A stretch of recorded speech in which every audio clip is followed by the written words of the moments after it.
Hi, welcome everyone. I just wanted to introduce myself. My name is Indu Subramanian. I'm a physician at UCLA, and I also run our Center of Excellence in Parkinson's at the VA. I wanted to tell you a little bit about why I have a strong interest in this series, and also wanted to share with you some ideas about self-care for caregivers and people living with neurodegenerative disease, and perhaps there may even be some applications for all of us who are trying to live in the age of this unprecedented crisis. So I thought I would start, since I'm a neurologist, with bringing you to the attention of a case that is a case that I deal with on a pretty regular basis. This is my bread and butter job these days with COVID. So I will bring up some slides in a case. We'll discuss sort of my approach to these sorts of things and take some questions from everyone as well. Just going to go ahead and share my slides here.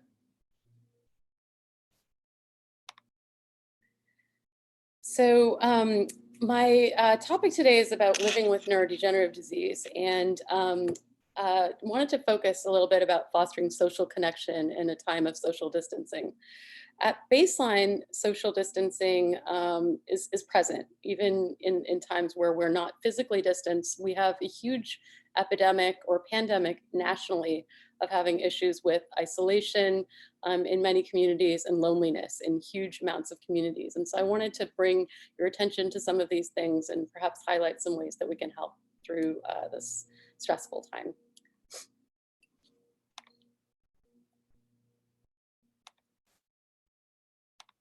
So starting with this case study, so I bring you a case of John Smith, who's a 75-year-old veteran with a 14-year history of Parkinson's disease.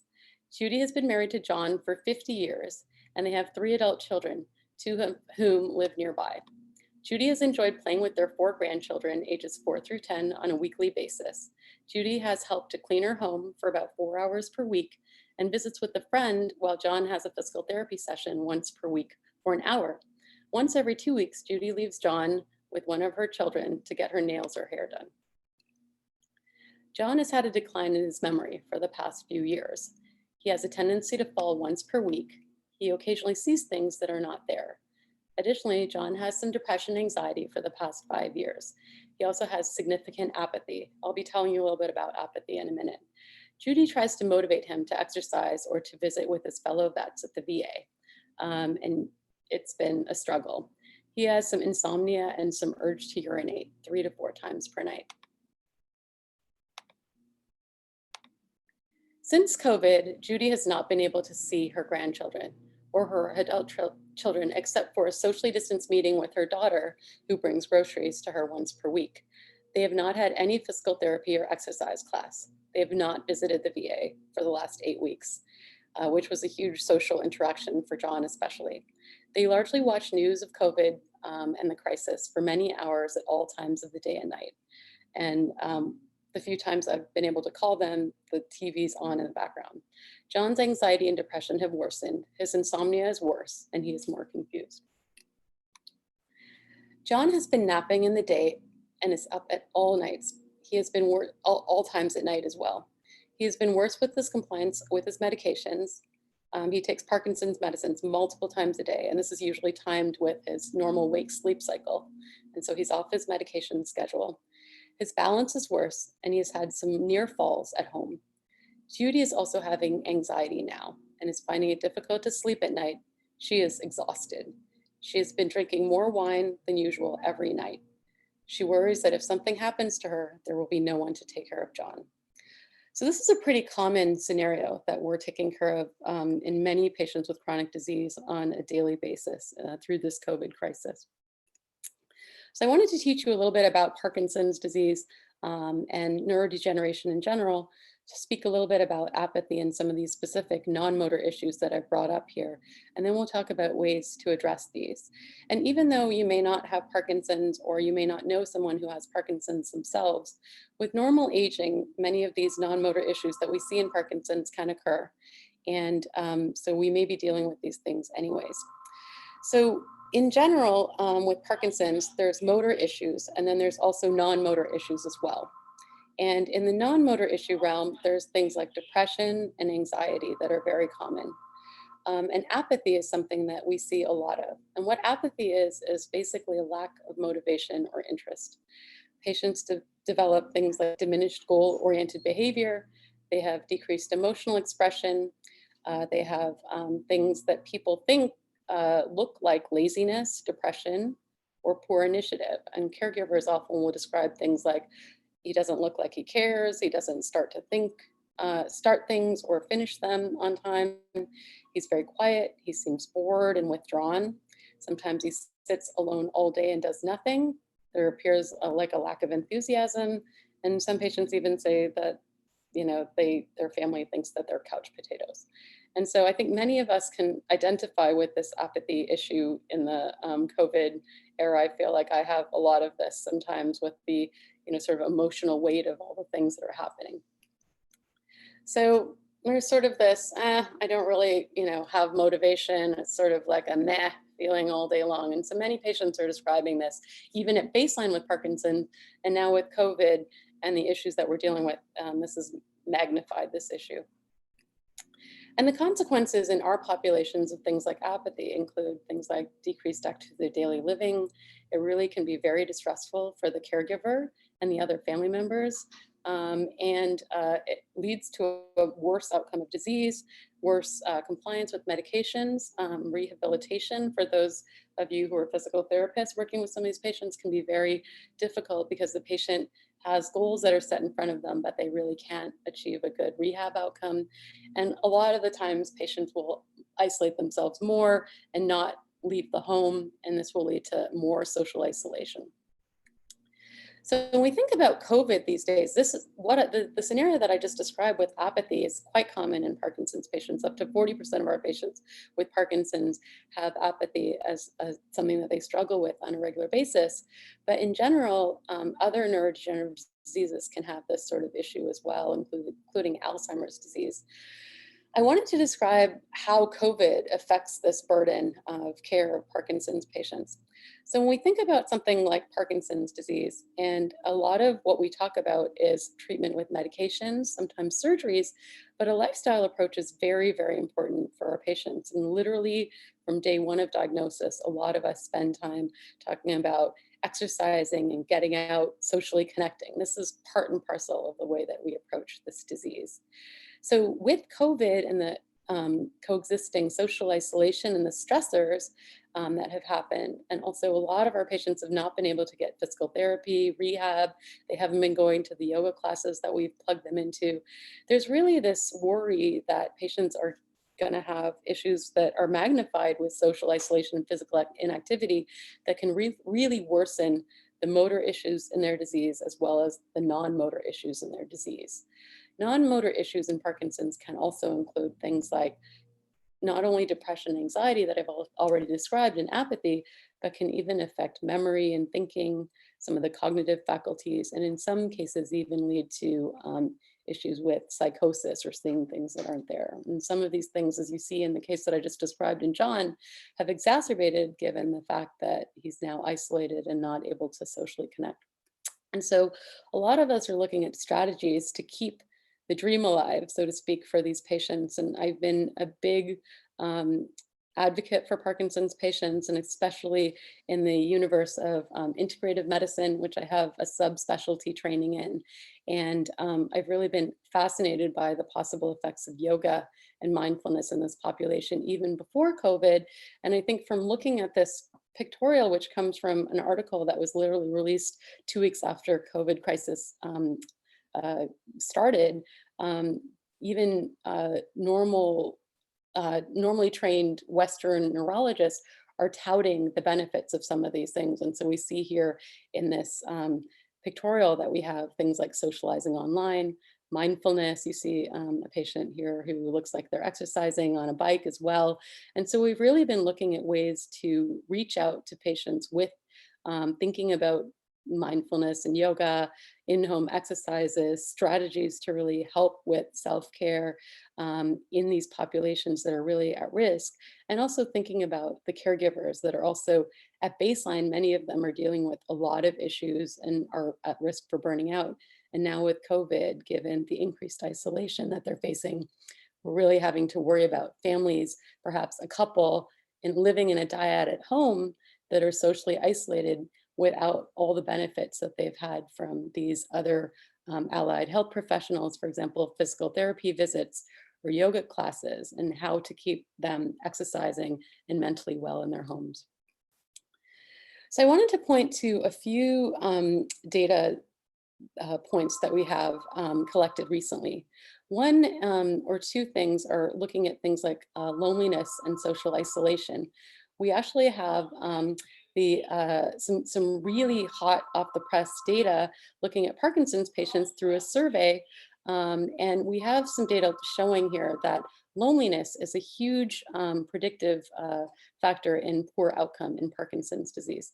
And so you see here, if a patient says that they're lonely, it's as bad as if they, the positive effects on the disease would be if they exercise 30 minutes per day, 7 days a week. And so it's really a dramatic effect, even in the pre-COVID era of social isolation and loneliness. And we see here, just looking at another way to look at this, that loneliness really is a negative predictive factor. And if patients have a lot of friends or are socially connected, it's a really positive factor. So you see this green line going upwards, showing that the patients are doing better if they have excellent scores in having lots of friends. And if they're lonely, the red line showing that they really have a negative effect on quality of life if they have reports of loneliness. So I was quite worried about this population as soon as COVID hit. And I reached out to a local support group called the PMD Alliance. This is a group that at baseline does a lot of work using Zoom meetings such as this with reaching out through to support group with Parkinson's patients and their caregivers. And I asked if we could put together a series of talks to help these at-risk patients with a number of possible interventions. And so we put together a series of talks these started, as you can see, day one was March 18th. So we're now on our second full month of talks. And we've had people like psychologists, physical therapists, some mindfulness instructors, and we've really been able to do some great work to help patients do well. And these are actually all archived now on YouTube, as you see here, starting from day one, and we're actually at about 20 talks now. So I urge you to look at this series if you can, and see if you can take a look at and possibly offer family members or perhaps check these out yourself. We've had a number of really brilliant instructors so far. So I wanted to now talk about some ways that we may be able to help patients with chronic disease. And when I think about the approach to health, I think about this, the WHO definition, which I think is a really nice definition of health, looking at health as being a state of complete physical, mental, and social well-being, and not merely the absence of disease or infirmity. And so I think when you're thinking about yourself with your own state of health, I think it's really important to think about your own definition of health for you and define your own goals of care. It could be different for every one of us. For me, I love to travel. I love to do certain hobbies and things like that. To me, a great day or a great weekend is including certain things like that. For some of our patients, it may be spending time with their grandkids. It may be having a goal of being able to walk their daughter down the aisle next year at her wedding. And so I think it's really important to think about the goals of care that each of us have. What is our personal purpose? What is our priorities in being healthy? And also what brings us joy and well-being? And so when we think about these things and our approach to health, I think it's important to think about it in quite a holistic way, which is part of my training as an integrative medicine doc. I think that when we think about the Western applications for medical treatment, it's really about the absence of disease or treating a symptom with a specific treatment, and really not thinking about the patient as someone who's in the middle of this circle of care, including their family, including yoga teachers, including people that may be assisting them in every way and supporting them in their definitions of health.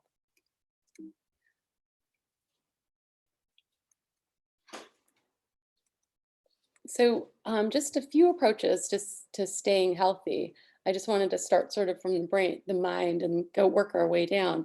So when we think about ways to stay healthy, I think that in general aging, there's a big push to think about ways to stay mentally active. And so I urge all of our patients to set mental goals on a daily basis, whether that be doing a crossword puzzle, Sudoku, reading books, listening to books on tape if they have visual problems, trying to learn things that are new, setting goals. I have a patient that's trying to learn German now at the age of 75 as part of his connection with his German heritage.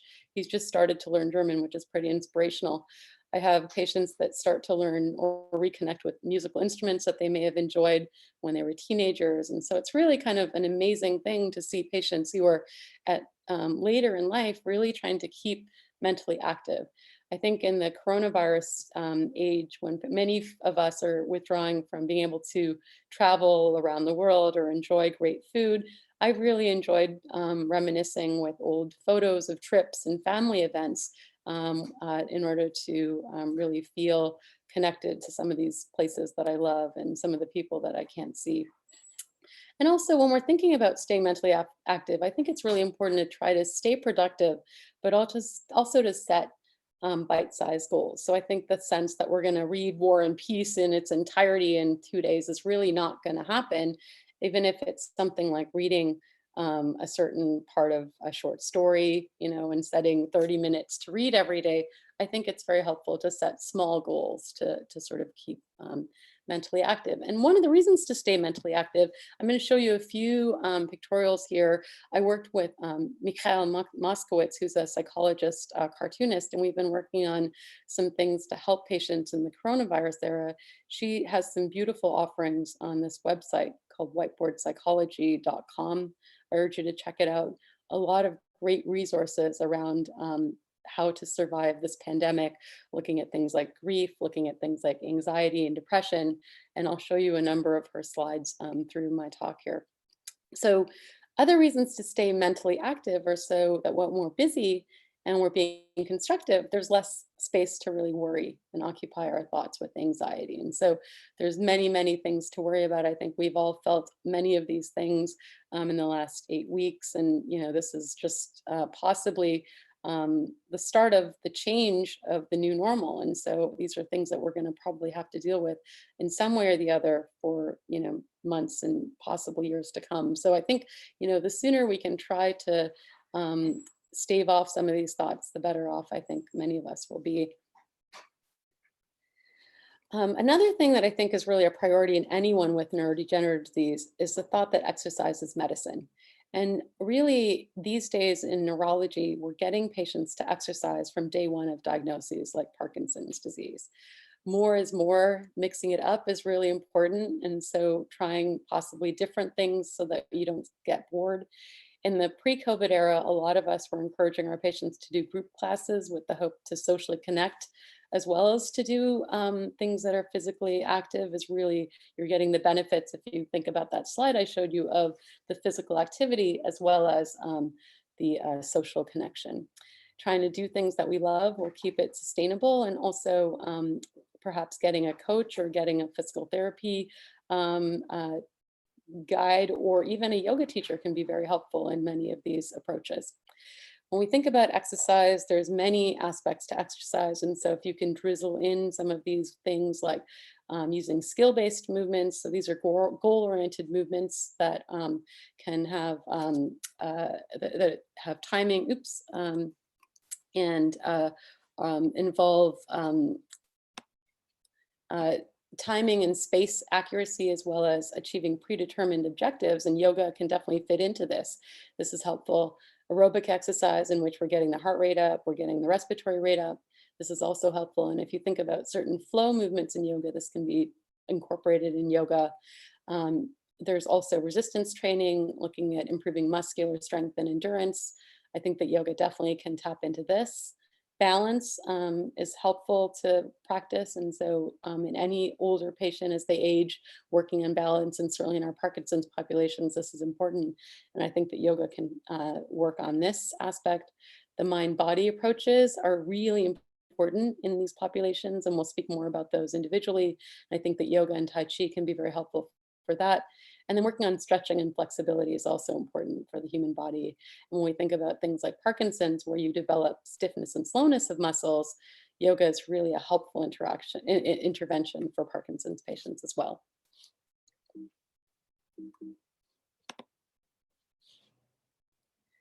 So, sorry, I'm not sure what is happening with this. Okay, so now we're at, okay, so we're talking about sleep now. Sleep is also very key for neurodegenerative disease. And this is probably the most important thing that you can do outside of exercise for your body with any neurodegenerative disease.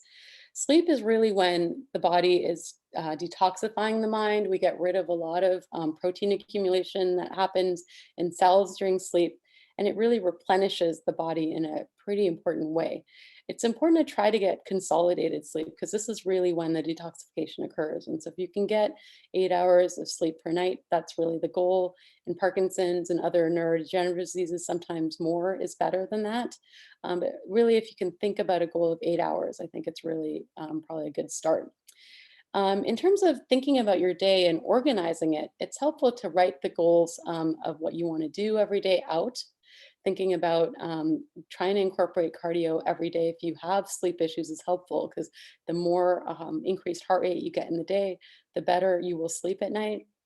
Trying to minimize social media towards bedtime and throughout the day. So some of our patients, we've tried to restrict their social media exposure to about, or even television to about 30 minutes per day if they're anxious or susceptible to mental overload with all the information. And we try to get people to turn off devices and the news about 2 hours before bedtime so that they can really wind down and get good quality sleep. Other things that can help with winding down in the evening include things like quiet music, reading a book that's not too stimulating, maybe having a soothing non-caffeinated beverage like tea, or even turmeric and milk can be helpful to get people to sleep. And then in some patients, we actually give and prescribe melatonin. And if you have coexisting sleep apnea, that's part of your diagnosis, or if you have a lot of snoring or stopping breathing at night, this can really affect your ability to detoxify at night. And so I would definitely bring that to the attention of a physician. And if you have a pre-existing diagnosis and are not using your CPAP at night, I would definitely try to use that because it can be very restorative to get good oxygenation. And so thinking about ways to make that routine, thinking about structure, using structure as a way to exert control over things that you have control over can make our lives a little bit more stable, predictable, and under control. And so when we think about things, we should really be getting dressed and changing from our night clothes to our day clothes, regularizing our meals, keeping active with the things that we've talked about. So maybe doing something mentally productive, physical exercise, going outside is definitely helpful. And then ending the day where we're changing back into our night clothes. And exposure to sunlight in the morning is actually very helpful to keep this routine going as well. Just briefly touching on nutrition, this is something that is also very important in neurodegenerative disease.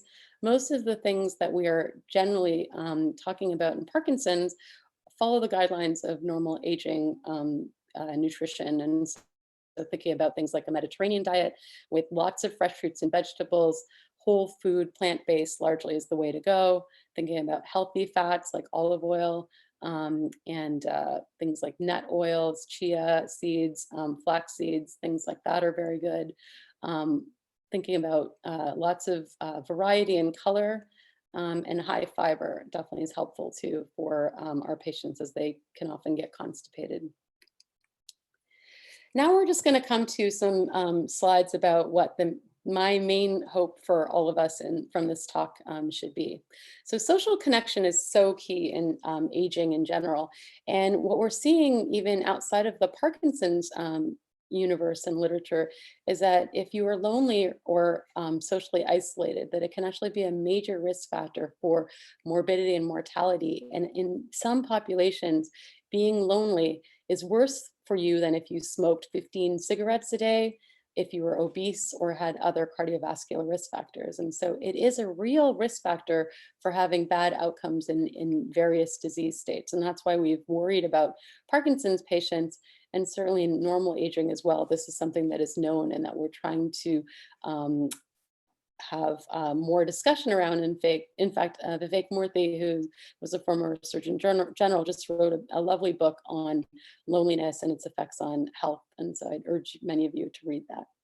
So when we think about how to stay socially connected, it's really important to reach outside of just who may be in your home and maybe find your tribe outside of the people that you normally would think of. For many of our veterans at the VA, their tribe is the fellow vets that they see at the VA. And if they can't come in to socially connect, it's really been a disruption for them. And so thinking about other ways to connect, perhaps through a Zoom meeting, perhaps through a phone call, really keeping connected with the people that are your cheerleaders, perhaps your confidants. It's really helpful to try to speak to somebody if you're having worries or anxiety or depression. Just a human connection of connecting with others is really helpful. And we've noticed that actually social connection is such a basic human need that is really under-recognized, that it is as basic a human need as food, water, and shelter in some populations. And so really key to think about this as a basic human need and seek it out and drizzle it in on a daily basis, just as you would some of these other things that we've already talked about. So some of us have actually been connecting perhaps with our neighbors in our own space. And so I am on a chat group, a text group with a number of my neighbors.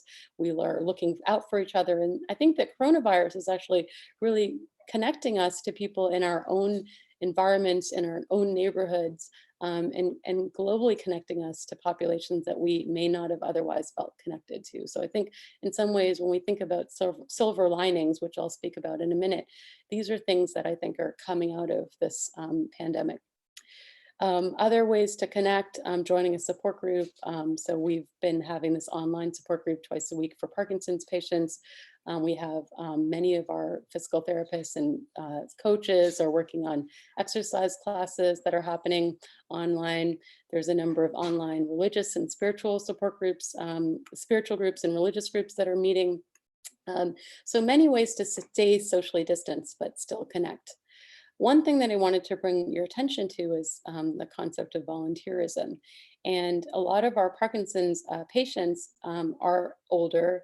They may not have internet connections and may be at risk for being even more socially isolated than those of us that are able to connect in this sort of format through the internet, through Zoom. And they really can't even access many of these things that we have access to. And so I want you to think about who in your life may be even more socially isolated than you. Perhaps pick up the phone and call one of these people every day. And I think it makes you feel better. It really allows them to connect with somebody. And perhaps that's the only person that's really reached out to them that day. And so it can make a huge difference. So really think about that. And I'd like you to set that as a goal if you can for yourself. We've been doing things like Zoom family time once a week with my parents who live in Canada and my sisters and their little kids. It's been a real joy. And if you're a grandparent who is missing interacting with your grandchildren, as many of our families are having and struggling with right now, seeing if you can perhaps read a book to your grandchild over Zoom or FaceTime is actually a really helpful way to try to keep socially connected with them and perhaps help with their own education and stuff like that. So coming to the mind-body approaches, I think that many of these things have been talked about in this session, so I just wanted to highlight a few of them and happy to answer questions as well around this. So I try to encourage our patients to do some of the following if they can every day. So if possible, trying to do some mindfulness for 20 minutes a day as a goal is great for our patients. And I work at a VA where we have some great mindfulness instructors, and many of our patients have access to MBSR, and I myself trained with some of the folks at the VA and have really felt the benefits for me and my own wellness around using mindfulness in my own life. Things like gratitude can be extremely powerful in times like this. Compassion and loving kindness, and we'll talk a little bit about that in a minute. Journaling perhaps, and writing down things that bring you joy, perhaps writing down things that you're grateful for can be helpful.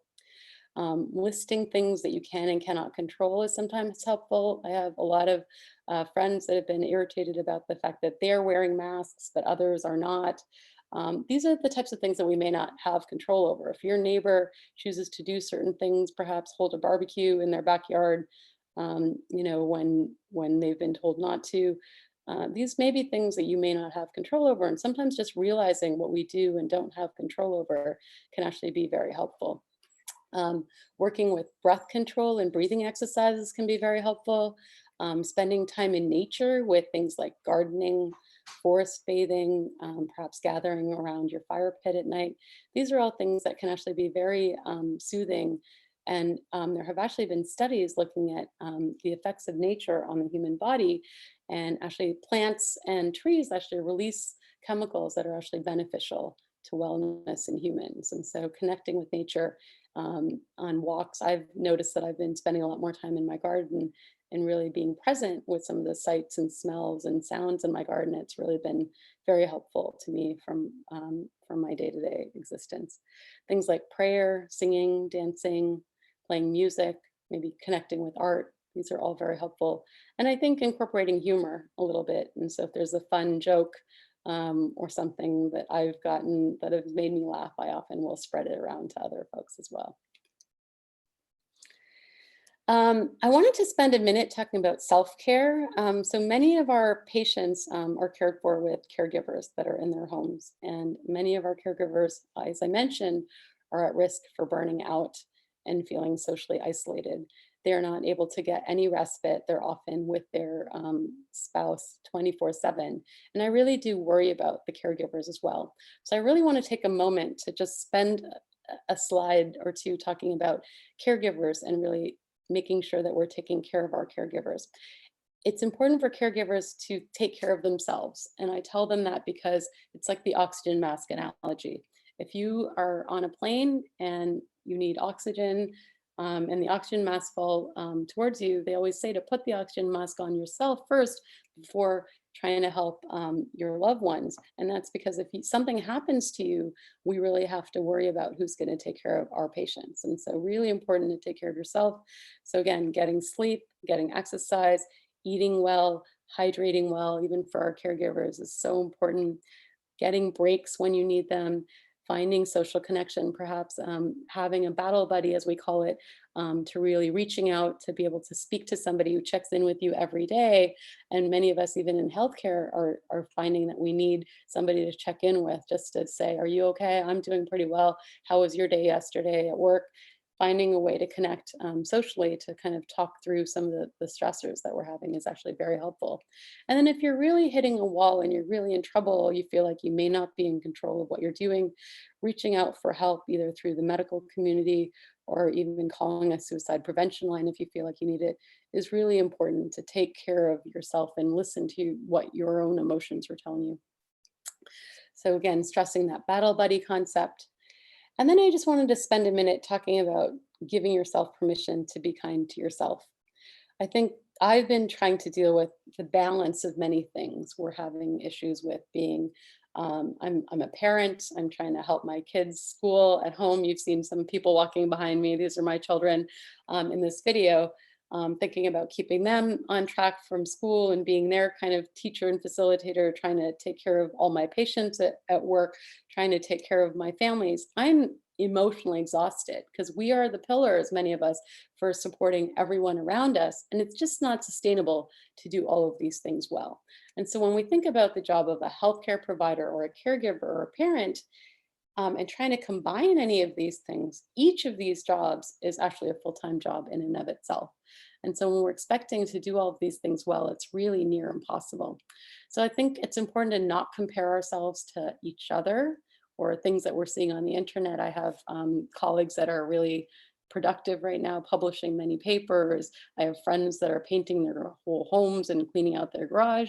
I feel like sometimes for me, just getting a shower in or making a sandwich for my child is actually kind of a big accomplishment. So I really want to think about the approach to our day-to-day life these days as being in a marathon and not a sprint, and really taking time to sleep, to take rests, to take a break. If you're a caregiver, to get some alone time in is just really important, and to pace ourselves on a regular basis.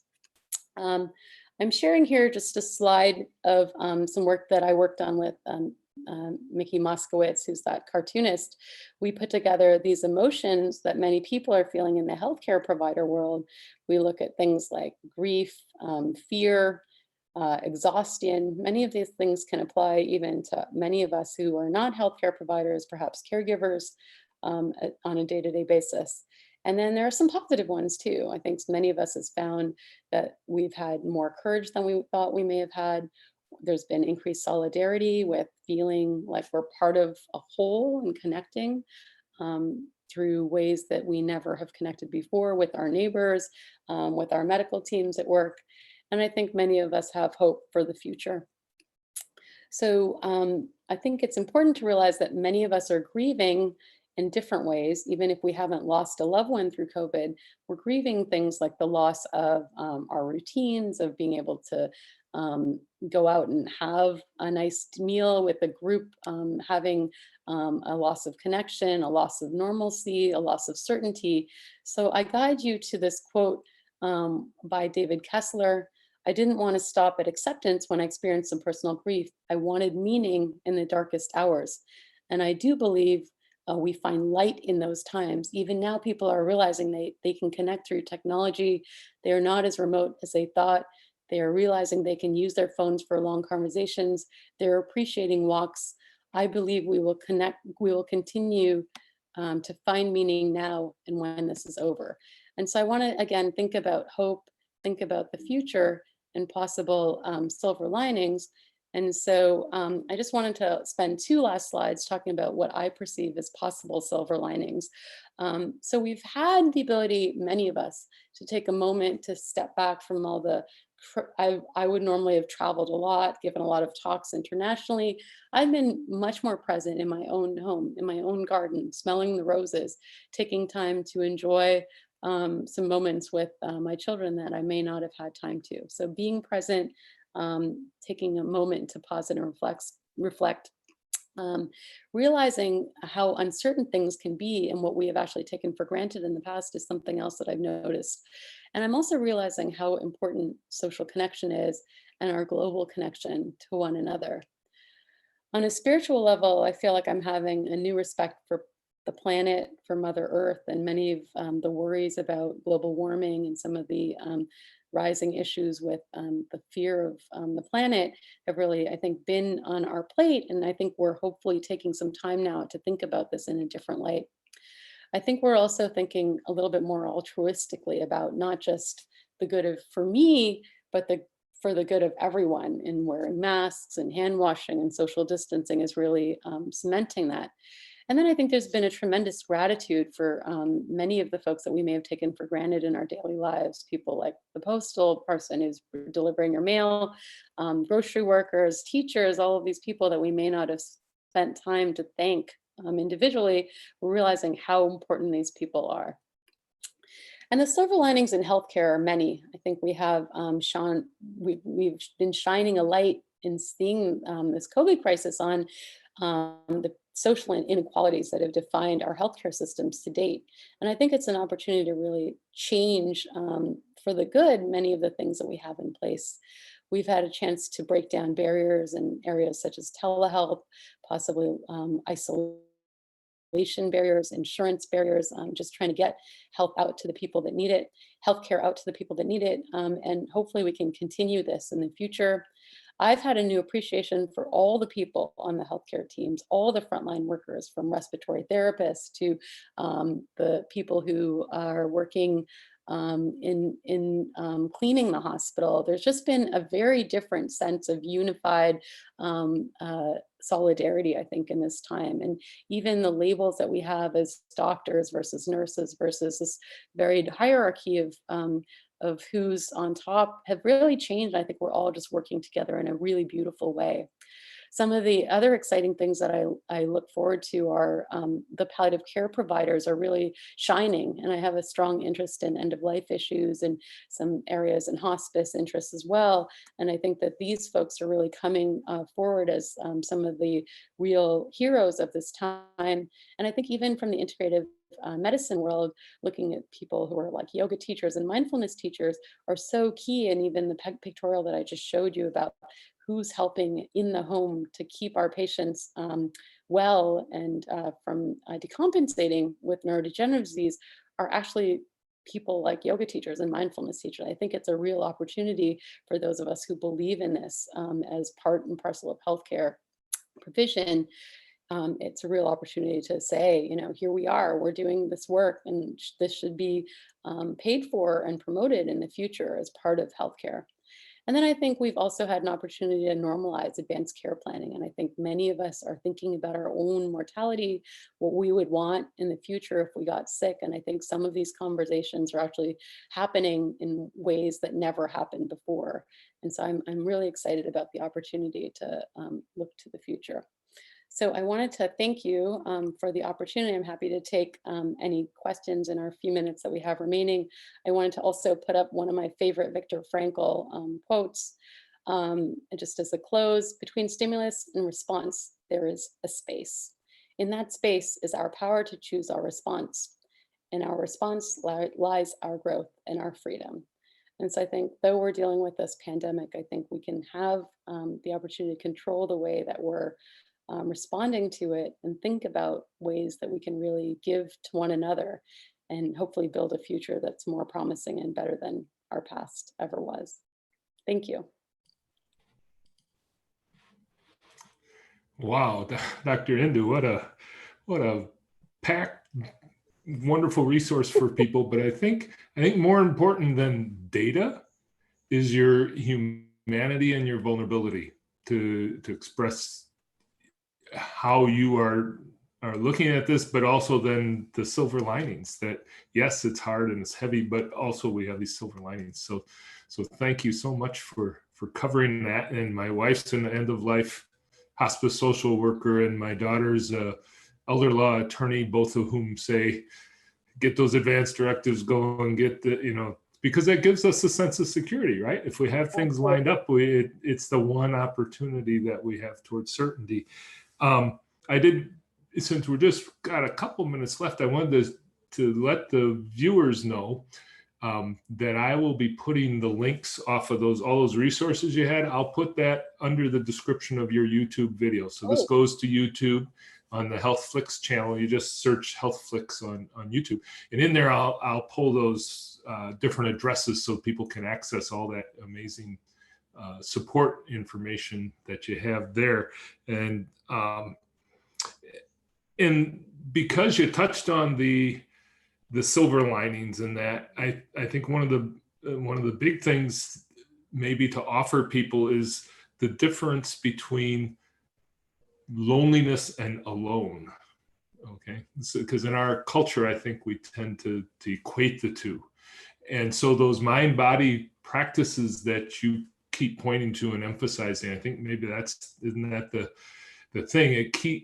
It teaches us to discern the difference between things. And one of the big differences is in solitude, there can be great joy and happiness, which Absolutely. Is not the same as being lonely or alone. So I guess I just stand on the sidelines and cheer you on, getting people to look that direction.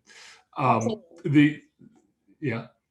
think, there's definitely a difference between loneliness is a subjective feeling. So you can actually be surrounded by people, but still feel very lonely. And you can also have beautiful, beautiful experiences in solitude, sitting on your, in the forest, meditating, or, on your yoga mat. And so definitely these are very different things. But I think if you emotionally are feeling lonely, it can actually be very, very detrimental to your health. And we have not done enough asking about this in medicine until very recently. And I think this has to be highlighted as a pre-existing social pandemic of sorts that is all the more heightened in this coronavirus pandemic. And so I think we take the two, and it can be a real recipe for concern, but also hopefully may allow us to connect with one another in a different way that may be actually quite beautiful.